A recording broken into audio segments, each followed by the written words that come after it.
સુંદર જશ સતસંગીનો જે સુણશે વારંવાર. સુંદર જશ સતસંગીનો જે સુણશે વારંવાર. પરિશ્રમ વિના પામશે આ ભવસાગરનો પાર. પરિશ્રમ વિના પામશે ભવ. સાંભળતા સંકટ ટળે વળી કેતા કળી મળ જાય. સાંભળતા સંકટ ટળે વળી કેતા કળી મળ જાય. દર્દી સંભારે જે દર્દમાં તેની શ્રી હરિ કરે સહાય. દર્દી સંભારે જે દર્દમાં તેની શ્રી હરિ કરે.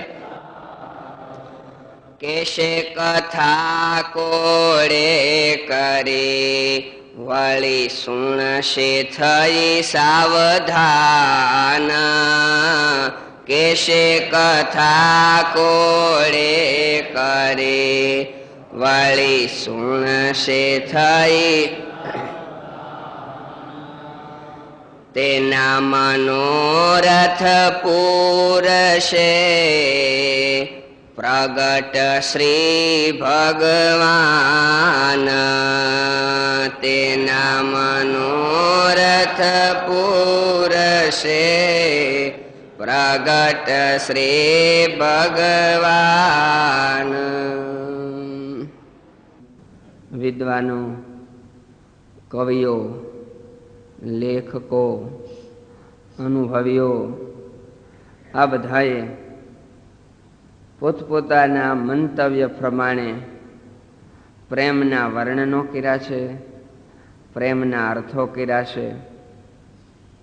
આ જગતમાં પુરુષોને સ્ત્રીઓ ઉપર પ્રેમ થાય છે, સ્ત્રીઓને પુરુષો ઉપર, માતા પિતાને બાળકો ઉપર, બાળકોને માતા પિતા ઉપર. સ્વાર્થથી, સૌંદર્યથી કોઈ પણ પ્રકારે અરસપરસ પ્રેમ થાય છે. પણ સાચો પ્રેમ એ છે જે ભગવાનમાં પ્રેમ થાય, સ્નેહ થાય. અને ભગવાનમાં જ્યારે પ્રેમ થાય છે ત્યારે એ ભગવાન ભક્તને માટે મિત્ર બને છે, સારથી બને છે, એના દૂત બને છે. નીચામે નીચી ટેલ ભક્તની કરે છે. પ્રેમ કે બસ અર્જુન રથ હાંકો ભૂલ ગયે ઠકુરાએ सबसे ऊंची प्रेम सगाई. જો હૃદયમાં પ્રેમ નથી, સ્નેહ નથી, તો એનું હૃદય પાણી વગરના નદી જેવું છે. એટલે નિષ્કુળાનંદ સ્વામીએ સ્નેહ ગીતામાં એવું લખ્યું કે નીર વિના જેમાં સૂકું સરોવરે સુગંધ વિના શા ફૂલ તેમાં સ્નેહ વિના સૂનું હૃદય શું થયું ચવે છે ચંડોલ.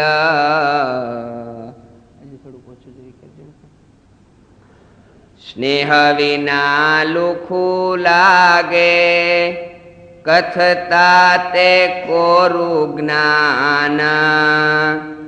હેત વિનાનું હૃદય એવું જેવી વર વિનાની જાન હેત નથી, પ્રેમ નથી, તો આ દ્રષ્ટાંતો દીધા એવું કહેવાય. વર વગરના જાન જેવું, ઘી વગરના ચૂરમા જેવું, એવું બધું કહેવાય. એવા ભગવાનમાં પ્રેમ કેમ થાય? આપણે જે ભક્તિ કરીએ છીએ તે નવધા ભક્તિ કહેવાય છે. 9 પ્રકારની.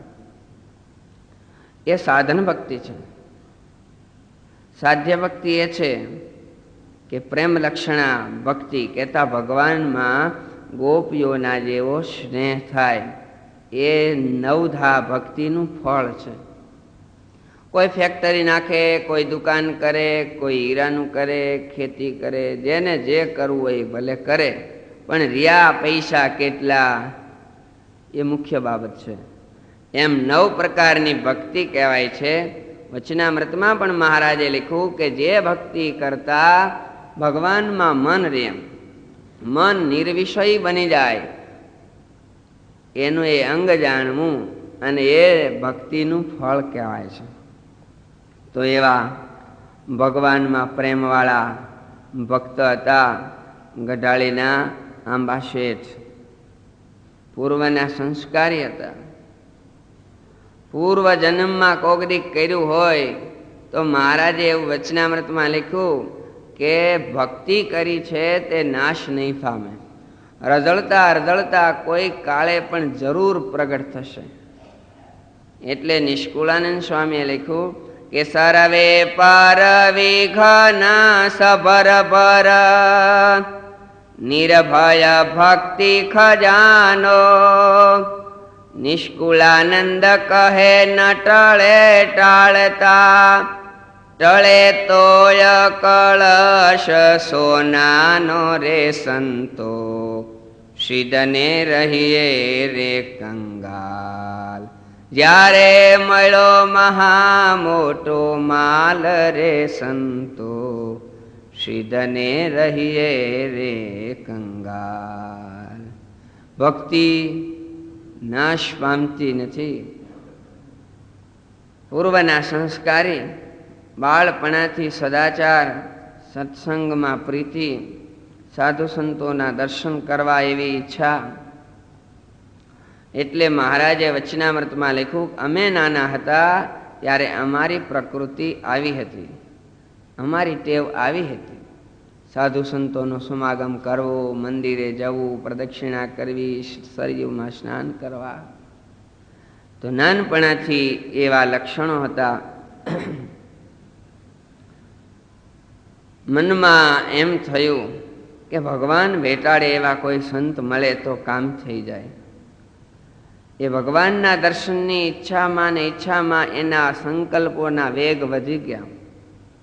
ઘરેથી નીકળી અને દૂર દૂર વયા ગયા.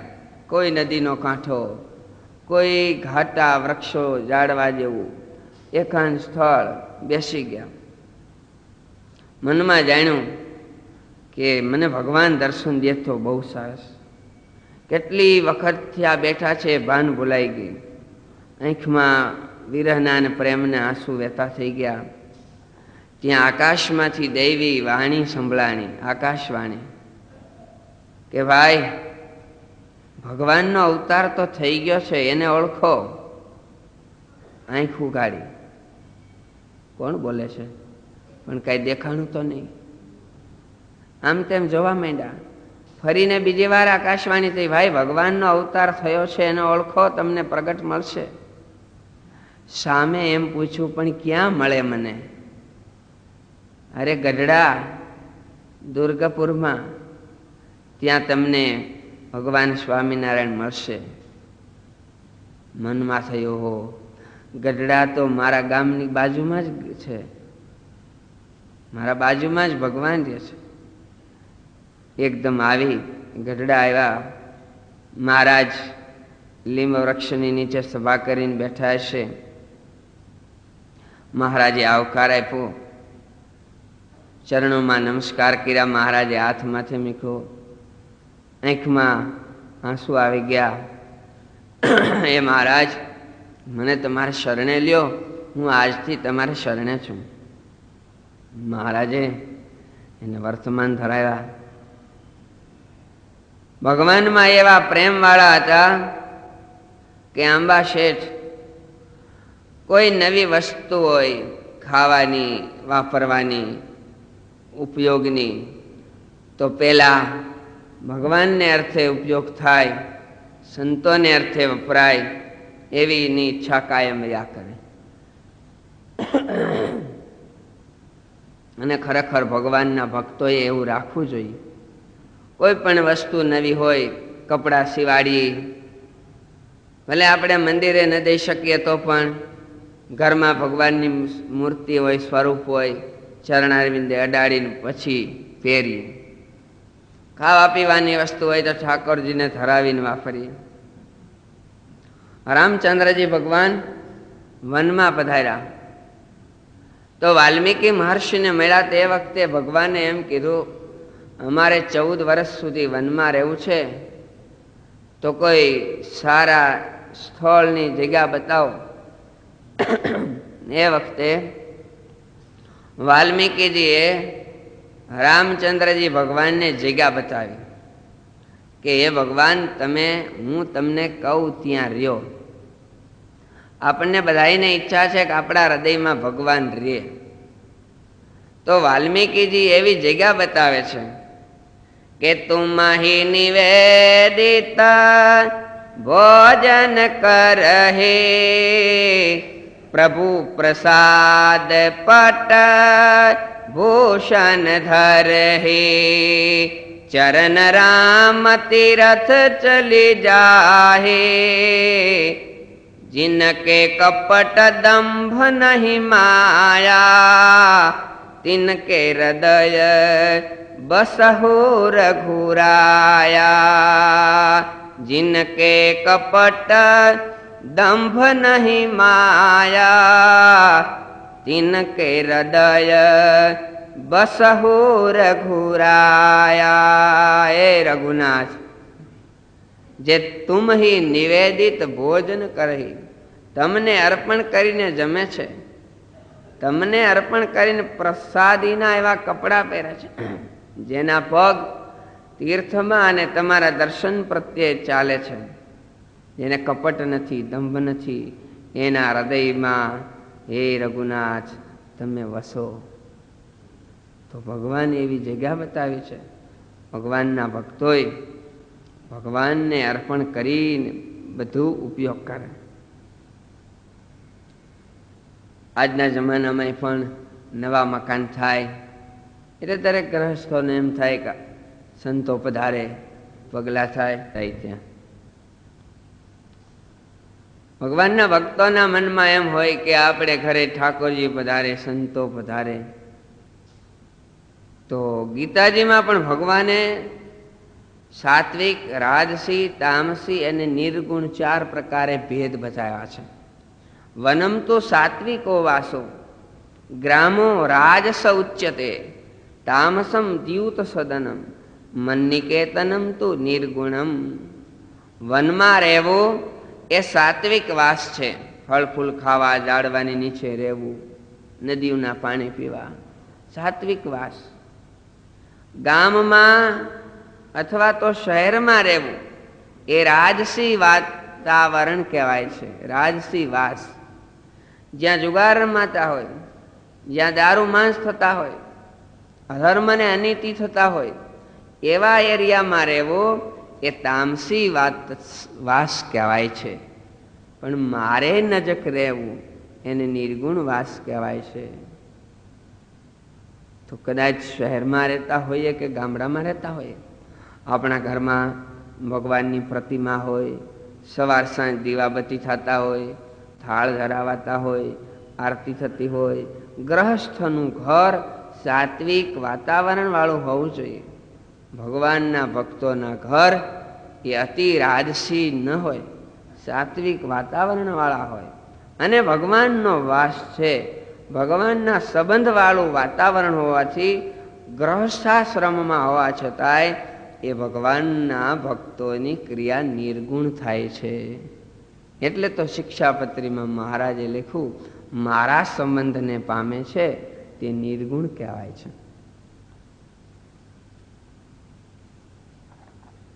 આંબા શેઠે નવા મકાન કરેલા. મહારાજની પધરામણી કરવા માટે પ્રાર્થના કરી, મહારાજ અમારે ઘરે પધારો, નવા મકાન કર્યા છે. મહારાજ કે તમે છો બહુ પ્રેમી, આવીએ એટલે ખર્ચા બહુ કરો, અમારે નથી આવું. તો કેમ આવો? હાદું કરો તો આવીએ. તે હાદું કરશું તે જો દાળ અને રોટલા કરજો, અડદની દાળ અને બાજરાના રોટલા કરજો તો આવશું. એમ કે એ રસોઈમાં કરવાનું. તો ભલે મહારાજ એ કરાવશું, એવું અમારે કાંઈ નહીં. અગાઉથી જઈ પવિત્ર ભૂદેવોની પાસે દૂધપાક અને માલપુડા બનાવ્યા. મહારાજ અને સંતો આવ્યા, મહારાજને પીરસાયું. શેઠ સામેથી દંડવત કરે છે, દર્શન કરે છે દૂરથી. મહારાજ કે શેઠ તમને કીધું તો ને બાજરાના રોટલાની દાળ કરવાની. મહારાજ આ દાળ છે પણ હળદર નાખતા ભૂલાઈ ગઈ છે. આ દાળ છે પણ હળદર નાખતા ભૂલાઈ ગઈ લાગે છે. અને આ રોટલા છે ને ગળ્યા રોટલા, એમાં તમારે વળી સાધુ સંતોને હવા દઉં, ગળ્યા હોય તોય ભલે ને મોળા હોય તોય ભલે, તમારે વળી હવા દઉં. એટલે આ દાળ છે હળદર વિનાની અને ગોળના રોટલા છે. મહારાજ બહુ રાજી છે. દોડી દોડીને સેવા કરે. મહારાજને કે મહારાજ મારે એક તમારું નામ પાડવું છે. અમારું નામ? હા, પણ હવે તમારા જેવું વાણિયાના જેવું નામ રાખો. અમીચંદ ને હેમચંદ ને વ્રજચંદ ને દેવચંદ ને આવું બધું, ઈ અમને એવું ન ફાવે. ના મહારાજ એવું નથી રાખ્યું, સારું રાખ્યું છે. હું મહારાજ મેં તમારું નામ ન્યાલકરણ રાખ્યું છે. અરે પણ એવું ક્યાંય નામ હોય? ક્યાંય શાસ્ત્રોમાં ક્યાંય ન્યાલકરણ નામ હોય? મહારાજ શાસ્ત્રોમાં ક્યાંય કાનુડો નામ હોય ખરું? ગોવિંદ, માધવ, મુકુંદ, હરિ, મુરારી આ બધા, પણ કાનુડો નામ ક્યાંય નથી.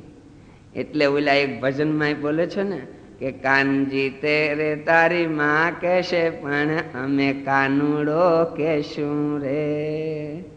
તો કઈ કાનુડો નામ હોય?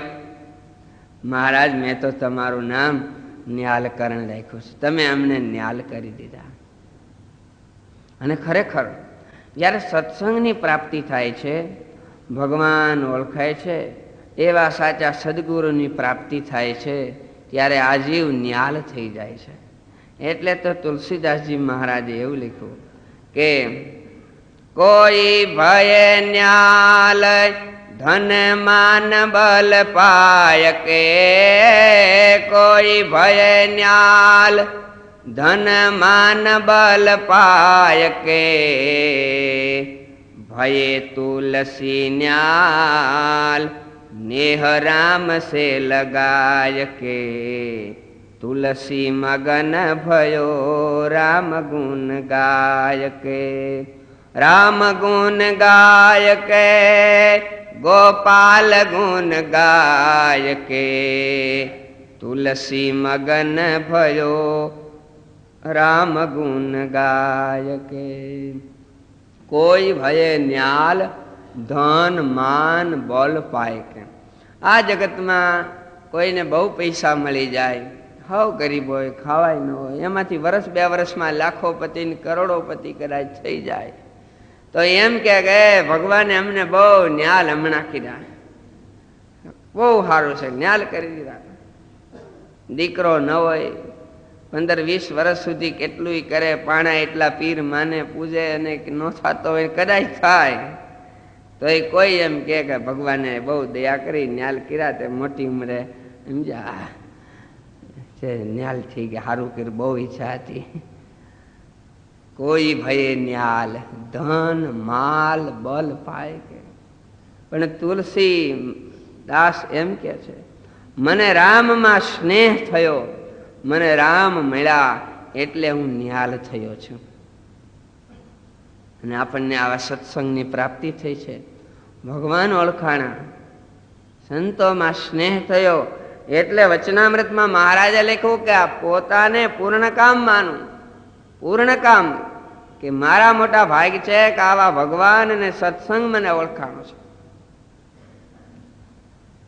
10 મણ સાકર મગાવી, બધાને સાકર વેચી. મહારાજ એવું છે ને, છોકરો જન્મે કે છોકરાના નામ પાડે તો અમે ગ્રહસ્થો સાકર વેચી. તે છોકરાના નામ તો બ્રાહ્મણ પાડે, ફઈ પાડે, જે પાડતા હોય તે પાડે. પણ આજ તો જગતના બાપ એવા ભગવાન તમારું નામ મેં પાડ્યો એટલે મારે તો આજ મોટો ઉત્સવ કહેવાય ને. 10 મણ સાકર વેચાવે, અખંડ ભજન કરે, હાલતા ચાલતા રસ્તે આવતા જતા હોય, કોઈ હામા મળે તોય કે જઈને હાલ કરણ, કામકાજ કરે. મંદિરેથી ઘરે આવતા રસ્તામાં એની દીકરીનું ઘર આવે. કઈક એની દીકરીને એમ કે બાપા જોઈજે હો, એ ન્યાલકરણ ભગવાનને ભૂલતી નહીં. દીકરીને કઈ કેમ કે ઘરે આવે, ફળિયામાં ગાય બાંધી હોય, ગાયને પગે લાગી કાન પાસે જઈને કાનમાં એમ કે એ ન્યાલકરણને યાદ કરજે હો. ગાય થોડી યાદ કરે, પણ ગાયને એમ કહીને એમ બોલે કે તું બહુ ભાગ્યશાળી કે તારું દૂધ ભગવાનના થાળમાં ધરાવાય છે, ભગવાન જમે છે, સંતો પધારે ત્યારે જમે છે, તું બહુ ભાગ્યશાળી છો. અને વાતે સાચી. મોટા સંતોએ એમ લખ્યું કે જે વૃક્ષની નીચે ભગવાન બેસે, જે વૃક્ષોની નીચે ભગવાનના ભક્તો સંતો બેસે, એ વૃક્ષનું પણ કલ્યાણ થાય છે. એક જન્મે નહીં તો બીજે જન્મે બીજ બળ થાય છે. જેના ફળ ભગવાનના કામમાં આવે છે એના એ વૃક્ષોનું કલ્યાણ થાય છે. જે ગાયો ભેંસોના દૂધ ઠાકોરજીના થાળમાં વપરાય છે એનું પણ કલ્યાણ થાય છે.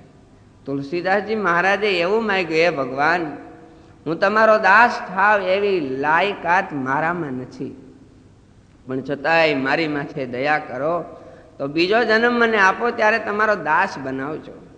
છતાંય દાસ થાવ એવું મારામાં ન હોય તો હે મહારાજ, મને તમે તમારા ભગતની ઘરે ગાય કે ભેંસ કે બકરી કે એવું કંઈક પશુ બનાવજો, એટલે તે વખતે મારું દૂધ તમારા ભગતના કામમાં આવે ને તમારા કામમાં વપરાય.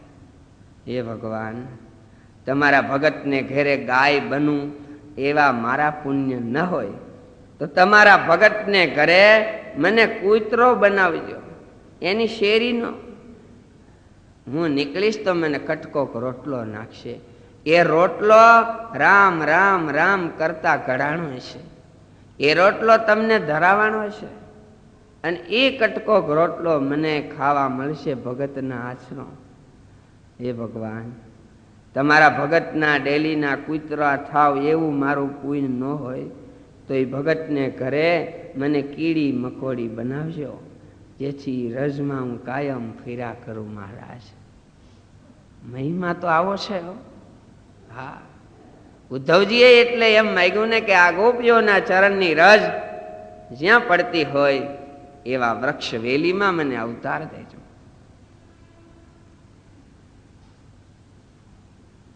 અંબા શેઠ આ રીતે મહારાજમાં બહુ પ્રીતિવાળા હતા.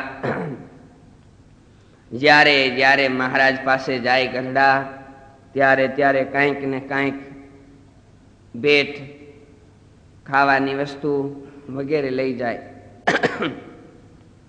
દહીં, માખણ, ઋતુ પ્રમાણે ફળ. શિયાળાનો સમય આવ્યો, ઠંડી કહેશે મારું કામ, કાળજા કંપાવી નાખે એવો ઠંડો રોયાણ જેવો પવન વાતો હોય ઉત્તર દિશામાંથી. આખો દી ટાઈટના ચમકારા થતા હોય, શિશિયારું મોઢેથી બોલાવાતી હોય, આમ મોઢું પોળું કરે ત્યાં વરાળું હાંજ સુધી મોઢામાંથી નીકળતી હોય. ગોદડા 4-4, 5-5 ઓઢી ઓઢીને ટૂંટિયું વાળીને રાતના પીડ્યા હોય, બારી બારણા બંધ કરી દીધા હોય, તળમાંથી જો પવન આવે તો તીર છૂટે એવું વહમું પવનની શેડ લાગતી હોય, રાતે કે હોપો ટાઈઢનો પડી ગયો હોય તો ગામ આખામાં કઈ કોઈ ઉહકારોય કરતો ન હોય, ખોખારોય ખાતું ન હોય, 2-4 બંધાણિયા ઠું ઠું કરતા હોય ક્યાંક ક્યાંક, અને એવી ટાઢમાં છોકરાઓ ટૂંટિયા વાળી વાળીને ગોદડા દબાવી દબાવીને સૂઈ ગયા હોય, બજારને ખૂણે કૂતરાઓ ધૂળ ખરોળી અને ન્યા ટૂંટિયા વાળીને પીડ્યા હોય, લાગ મળે તો છોકરાઓની પાંગતે ગોદડા હેઠે ઘરી ગયા હોય, દૂર દૂર સીમમાં શિયાળિયા બોલતા હોય, આવો શિયાળાનો સમય, ખીહેરનું ટાણું, ખીહેરનું ટાણું એટલે ખજૂરનું ટાણું કહેવાય. શેઠના મનમાં થયું આવી ખીહેરનું ટાણું છે, ખજૂરની સીઝન કહેવાય, તો લે મહારાજને સંતો એમને માટે હું ખજૂર લઈ જાઉં. એટલે ગાડામાં 2-5 હાથ વાડિયા ખજૂર નાખ્યા અને 3-4 ડબ્બા ઘી લીધા.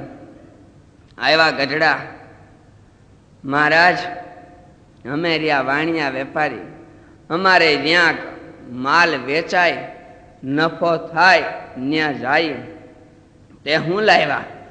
માલ વેચવા લાવ્યો છું, ખપે તો હું માલ લાવ્યા? મહારાજ આ ખજૂર લાવ્યો છું અને આ ઘી લાવ્યો છું.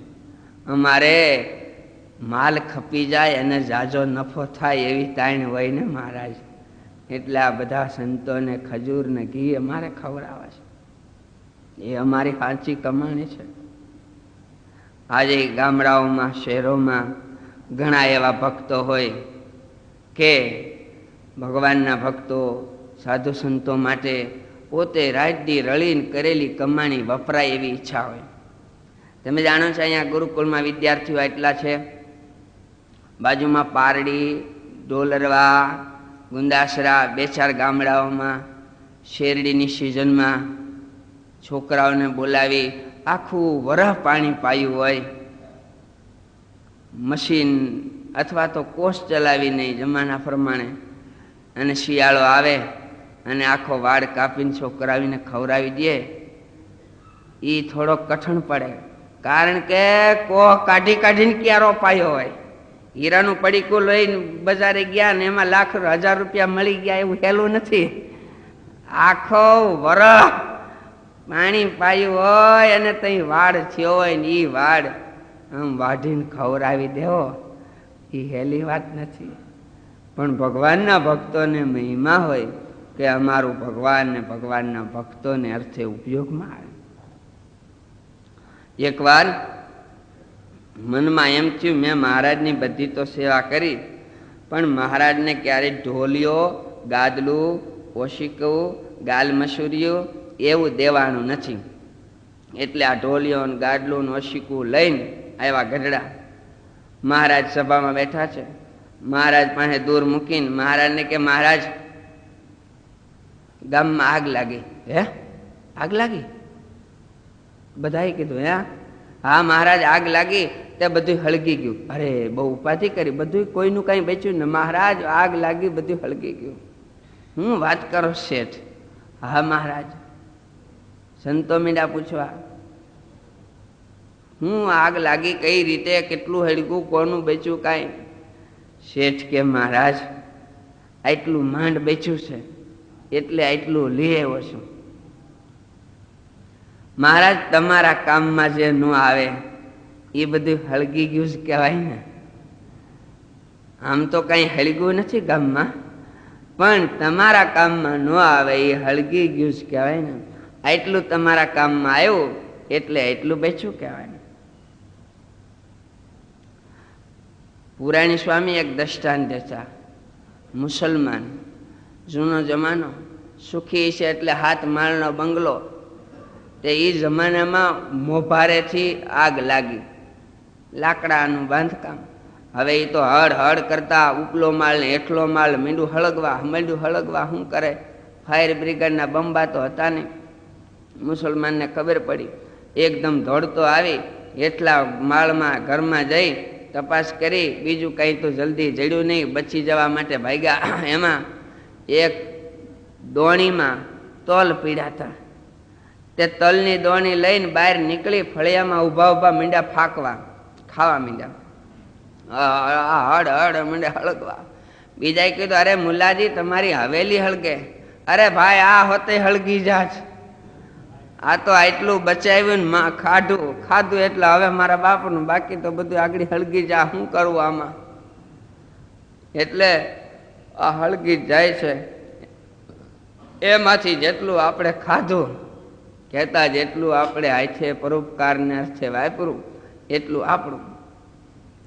એટલે નારાયણદાસજી એમ કીધું કે સત્વર થઈને હરે ભજી લ્યો, જન્મારો વહી જાશે જી, બળતામાંથી બુકી લેવું કહ્યું છે નારાયણ દાસેજી. બળતામાંથી બુકી લેવું, ઉપડમાંથી બુકડ,